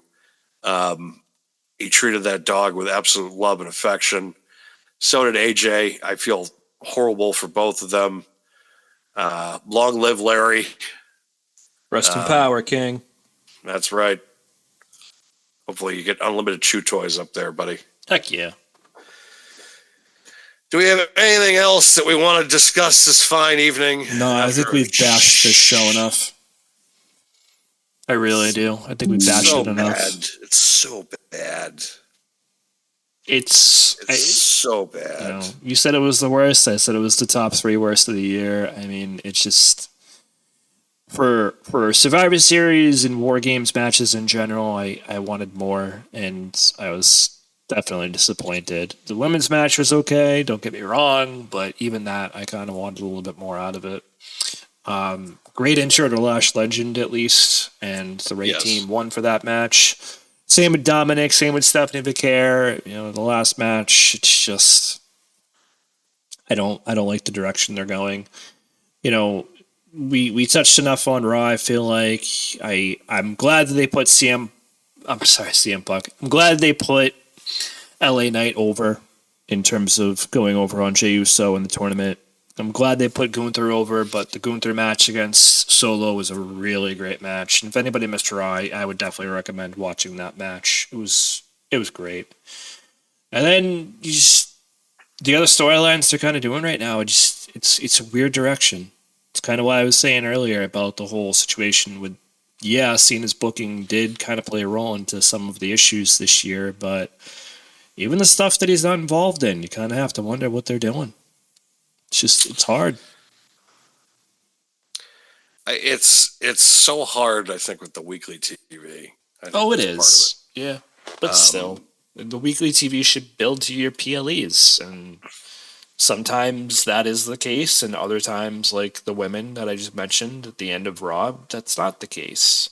Sometimes they're booking the PLEs to do a Monday Night Raw or to do a SmackDown, which, if we all remember what happened back in the day, that kind of created its own problems. But I hope they figure shit out, man. You keep getting that's the problem with spreading the pot as far as these TV deal is concerned, because you have so many masters you have to keep happy. It's like, well, yeah, we get the PLEs, but also at the same time, we have this deal with Netflix, so we got to keep them happy. So it's like, you got to give them enough to, so to speak, to kind of like with, even though with the Saturday night's main event thing, it's like, because Peacock is losing the library on the 31st. So that's going away, which reminds me that back catalog is probably just going to finally just, that YouTube is just going to get a massive flush that day. It's like January 1st. It's like WWE Vault is like, what the fuck? How many uploads did they put up today? Jesus. Wow. 30 WrestleManias. Holy God. But that's the problem when you spread the pot and you have all these, even though with USA Network, I'm sure they're just like, we just need to fill airtime. But Netflix, it's like, you got to give them quality. Well, same with ESPN. Yeah. You got to give them quality. I don't believe the Freddie Prinze stuff. I just don't. I think that's that. Again, I don't even think ESPN. It's just like, we just need somebody to fill the void. You know, it's like we can't. College football isn't all year. The NFL isn't all year. You know, they need something to keep people interested. It's a live sporting event at the end of the day. Exactly. That's all that matters to them. They have something to fill the void. They look at it from this perspective. Okay? They're going to watch they're going to probably watch the Royal Rumble on their platform. They're going to probably watch WrestleMania, because WrestleMania is pretty much going to be running unopposed, because it's going to be Easter weekend. The only thing that's going to be going on is the NHL and the NFL and the NBA playoffs. The NFL by that point is going to be far done, and Major League Baseball is just going to be starting up. So really, no one's going to care. So they're going to get Mania. Everybody's going to be focused on that. They're going to get SummerSlam. Everybody's going to be focused on that, because it's just going to really be baseball and preseason football they're going to deal with.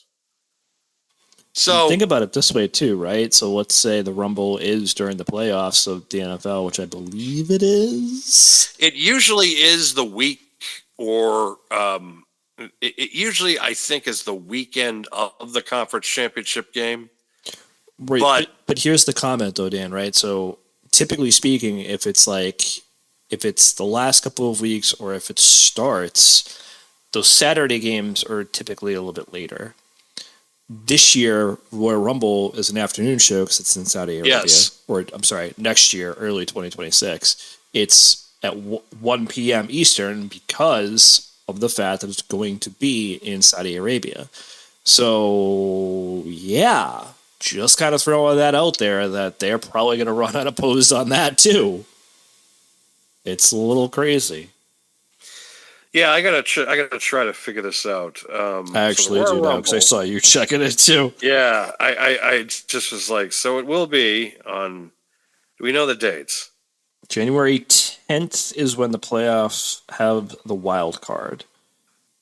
January 10th at 4:30 and 8 p.m. So I'm assuming that is a Saturday, because the next one shows January 11th at 1 p.m.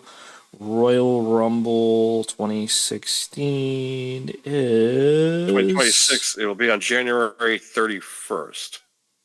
So I'm curious then, is that a bye week in the playoffs? Because that's late.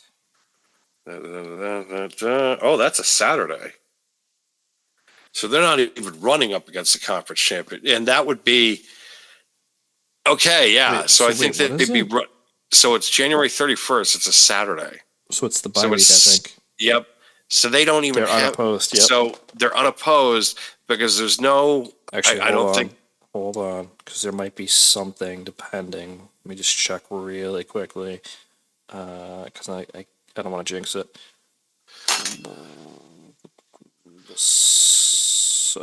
Date 2026. Nope. That's funny. The Pro Bowl for the NFL will be held on Tuesday, February 3rd. That's weird. That is weird. That was so the they're only thing I running. could possibly think of at that point. So they are running unopposed that week. Yeah, outside of any NBA or NHL games. Yeah. Yeah, well, I mean that's still the regular season. Right, I mean, right, but but so still. they are running. So they pretty much got that weekend to themselves. It'll be an afternoon show. So that yeah, I think hopefully by then they'll get their shit together. But that's the thing, you know. It's like when I look at this show, when I look at the shows coming up, it's like I'm You not guys got convinced. about 7 weeks. Can you get it done? You got about 8 weeks. You can get this shit done, right? Come on. I'm just not convinced right now. It doesn't look it, I know. It depends how the Rumble goes. If the Rumble goes well, maybe. If Elimination Chamber goes well as well, okay. But then it's still a question of everything in between, right? Because you still have, other mid-card titles that I don't think you really had last year, or you didn't defend them last year.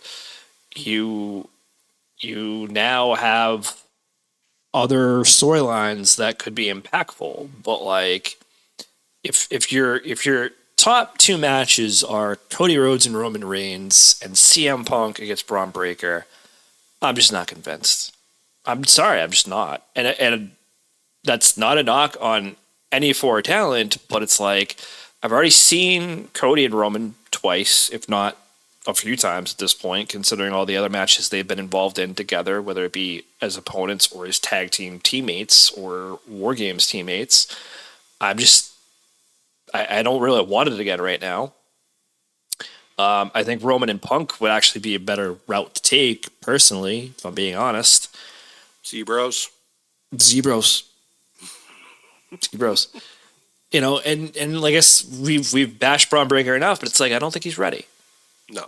So I mean, there's like I said, there's other stories, there's other talent that could be involved in other matches or other storylines moving forward between now and Royal Rumble, or if not WrestleMania, and I will love to see how that goes. But I'm just you're not showing me anything to be confident about right now, and that's the down part, right? And I'll kind of end it how I opened it, in saying that it seems like AEW is taking a lot of risks right now that they probably should not be taking, and WWE is really just seemingly afraid to take risks right now. Did you hear Bryan Danielson's latest comments? That he's done? Well, pretty much that, yeah, he's done, and also too how is the agony that he's been dealing with lately because of the traveling and stuff that they've had him that he's been doing lately, because he's been doing their commentary every week. Oh, boo-hoo. And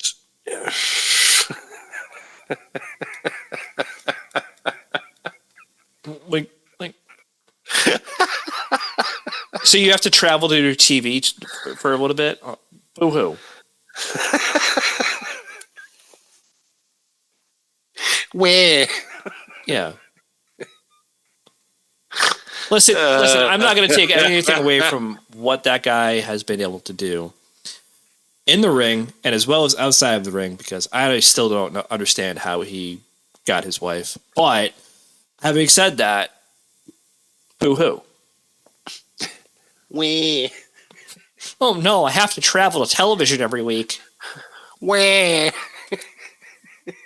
I cannot.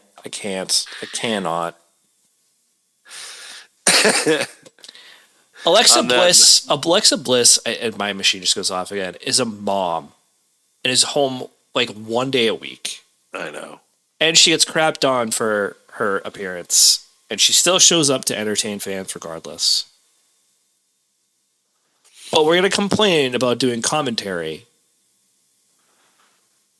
Just go away, please. Well, actually, the way Tony, the agony that he deals with, that Tony should just pay for him like pay for his goddamn like Learjet to be able to pick him up and drop him off.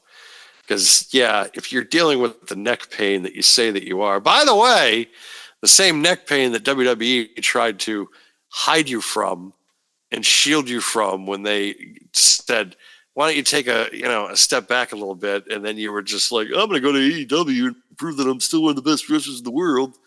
And now it's like, I might have to get neck surgery.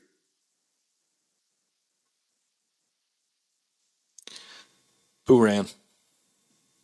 Yeah. That's all I got. On that note, folks, we're going to head out. Thank you again for listening, watching, and listening to us talk about how everything is terrible. No. We're going to try and come into this new year with some hope. And plus, the main lightning rod for our agony the last 20 years in the industry will be retiring in 2 weeks. So I'll have to come up with somebody new to play. Yeah. So. I mean, All I feel right, like folks. we already did, so it doesn't really matter. Oh, you guys are going to completely blame me now, right? Yeah, we are. Damn right. All right. Yeah, all right. All right. So we will see everybody next week. Bye.